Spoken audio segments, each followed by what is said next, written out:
Habitamos en el fondo de un océano transparente pero nada apacible, la atmósfera, capaz de pasar del frío más gélido al sofocante calor del desierto, del hielo y de la humedad a la sequía más extremada, de la ligera brisa a los vendavales. Pero todos estos fenómenos atmosféricos pueden no ser nada ante algo tan duro, tan aparentemente inmutable como las rocas. Con ellas, los seres humanos hemos construido monumentos, edificios que han durado siglos, incluso hachas primitivas, como esta que tengo en la mano. Ahora bien, ¿serán las rocas realmente tan inalterables?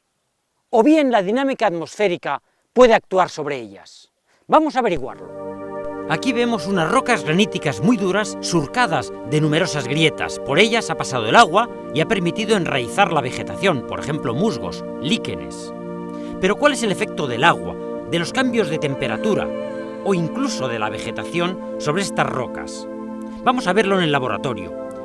Tomemos un granito al que le hemos realizado unos taladros alineados que van a hacer el efecto de las grietas.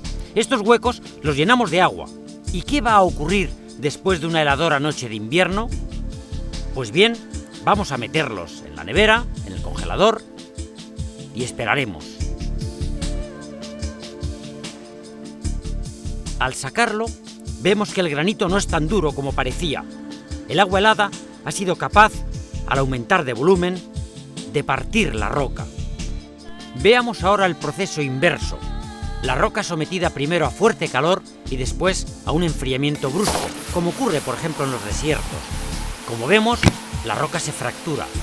La meteorización de la roca producida por el hielo y por los cambios bruscos de temperatura se llama meteorización física. ¿Y las plantas? Estamos viendo una higuera cuyas raíces se han introducido entre las grietas de una roca, parece como si la hubieran roto. ¿Ha podido la higuera realmente romper una roca tan dura?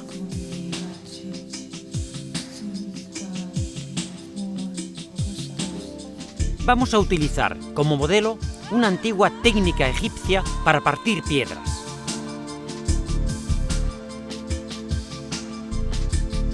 Introducimos los tacos en unos agujeros dentro de la roca y luego ponemos el conjunto a remojo. Así los tacos de madera se irán hinchando, imitando el engrosamiento de las raíces de las plantas. Observamos al cabo de cierto tiempo y vemos que efectivamente la roca se ha partido.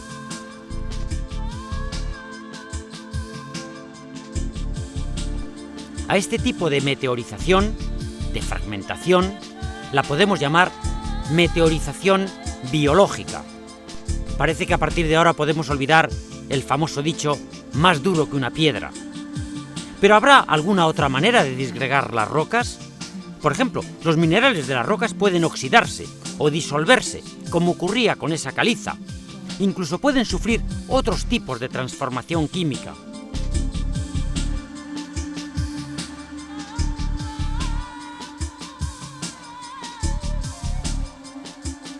Vamos a tomar dos muestras de granito, una roca que está formada por tres minerales, el cuarzo, el feldespato y la mica. Ambos son aparentemente iguales, pero hay una diferencia. Aquí está. Estamos ya en el campo. Aquí vemos cómo un granito se disgrega y el otro no. En el caso del que se disgrega es porque uno de los minerales, el feldespato, se ha transformado en arcilla, debido a una reacción química con el agua. A este tipo de alteraciones que ocurren en la naturaleza las llamamos meteorización química. ¿Cuál de los tres tipos de meteorización que hemos visto hasta ahora será la más común? Pues depende. En zonas frías como las montañas o áridas como los desiertos predomina la meteorización física por el hielo, por los cambios de temperatura. En climas templados es la meteorización química y también la biológica la que predomina. Sea cual sea la causa, interesa saber qué pasa con los trocitos o con los minerales que se van disgregando de las rocas. La respuesta la tenemos a nuestros pies. Estamos viendo un corte del terreno.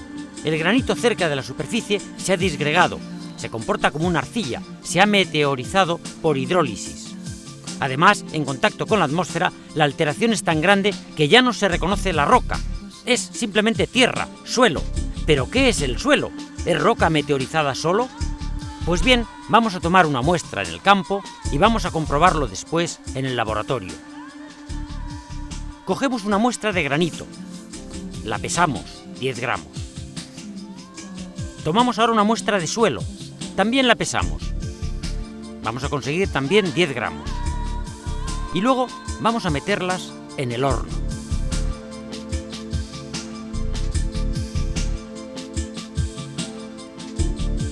Con el intenso calentamiento podremos ver ahora qué ha pasado con el peso de nuestras muestras.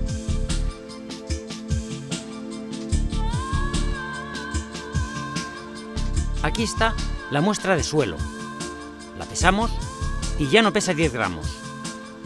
9,66. Pesamos ahora el granito. Lo hacemos con cuidado para no perder nada. Y vemos que prácticamente no ha perdido peso. El peso total es 9,99. Así que el suelo sí pierde peso con el calor. Se queman los restos orgánicos de hojas de animales en descomposición, porque el suelo es una importante mezcla de roca meteorizada, de restos de materia orgánica y de microorganismos. Allí se unen la litosfera, la biosfera y la atmósfera. Es una capa importante pero de muy poco espesor en comparación con la roca que hay debajo. De ahí la importancia de evitar la erosión, su peor enemigo.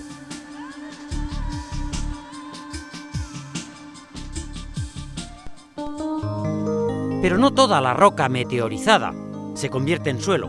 Veamos el cauce de un arroyo. Observemos, hay cantos gruesos de granito, hay arena, cuarzo, procedentes de las rocas que el agua arrastra. Pero también el agua del arroyo muestra una determinada conductividad. Aquí la medimos. Y eso quiere decir que lleva en disolución productos de la meteorización de las rocas.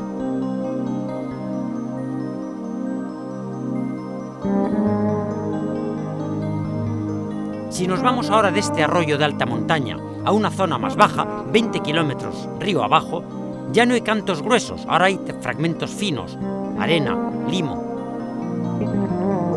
Y si medimos la conductividad, no es extraño que haya aumentado.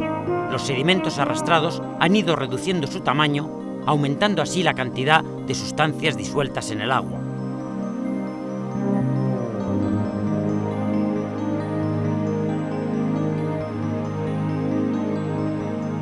Vamos a comprobar este proceso con un modelo en el laboratorio. Introducimos estos fragmentos de granito en un molino de bolas y vamos a marearlos durante unos cuantos días. Algo parecido a lo que ocurre en el arroyo.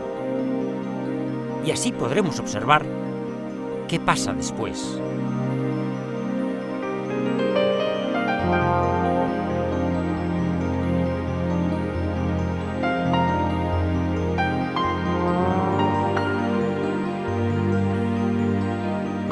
Como vemos, igual que en el arroyo, tenemos por una parte partículas finas, esa especie de barrillo blanquecino, y también cantos rodados.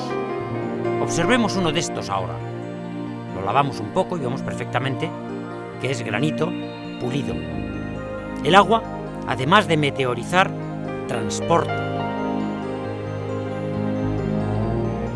Pero ¿y cuando no hay agua? ¿Quién transporta entonces el material meteorizado? Pues Eolo, el dios del viento. El viento es capaz de arrastrar los fragmentos más pequeños, pero no puede con los grandes. Eso sí, los deja seleccionados por tamaños. En el laboratorio hacemos una mezcla de elementos finos y más pesados, ponemos un ventilador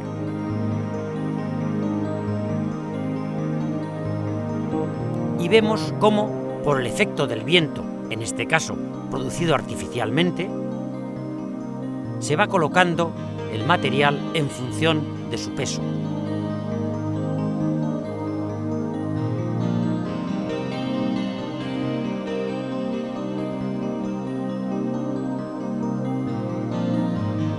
Pero entonces, ¿quién pudo arrastrar estos enormes fragmentos? Vamos a hacer una prueba. ¿Este adoquín tan grande podemos moverlo con tan poca agua? Sí, con un pequeño truco. Congelamos el agua, ponemos el adoquín encima y se desplaza en este curioso vehículo. El hielo de los glaciares es capaz de arrastrar grandes rocas.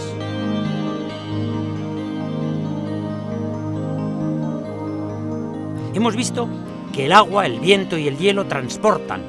¿Pero por qué se mueven? Hay dos grandes motores en estos procesos de arrastre. El primer motor, y más importante, el Sol, que calienta desigualmente la superficie de la Tierra. En las zonas más cálidas, el aire se calienta en contacto con el suelo, asciende y deja un hueco que es rellenado por otras masas de aire. Así se origina el viento. Además, el calor del sol evapora el agua de las superficies líquidas y también del suelo, fundamentalmente a través de los vegetales. Al ascender, este vapor se enfría, se condensa y forma nubes y lluvia. El segundo motor es la gravedad, que hace que el agua de los ríos o el hielo de los glaciares descienda y arrastre los fragmentos de las rocas hasta su destino. Si el cauce artificial que hemos fabricado está cerca de la horizontal, el agua solo arrastrará elementos finos. Aquí vamos a verlo en el experimento.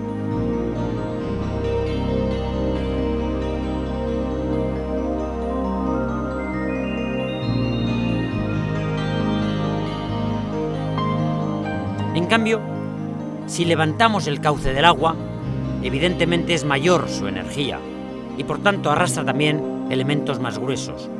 Así es como se entiende por qué en las zonas montañosas los ríos son capaces de mover grandes fragmentos y en las llanas solo se mueven los más finos.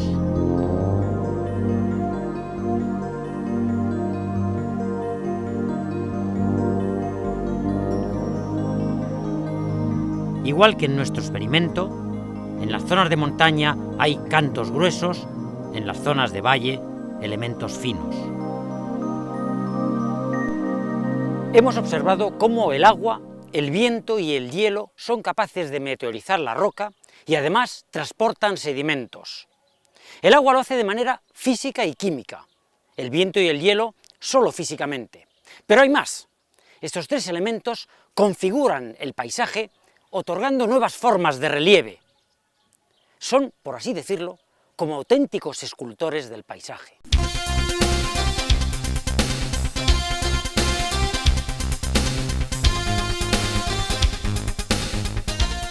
Las rocas, en la superficie de la Tierra, sufren cambios debido a un proceso que denominamos meteorización. Parte del material meteorizado, unido a restos orgánicos, forma una pieza clave de los ecosistemas terrestres, el suelo. El material meteorizado es transportado por los ríos, por el viento o por los glaciares, modificando con su dinámica el paisaje.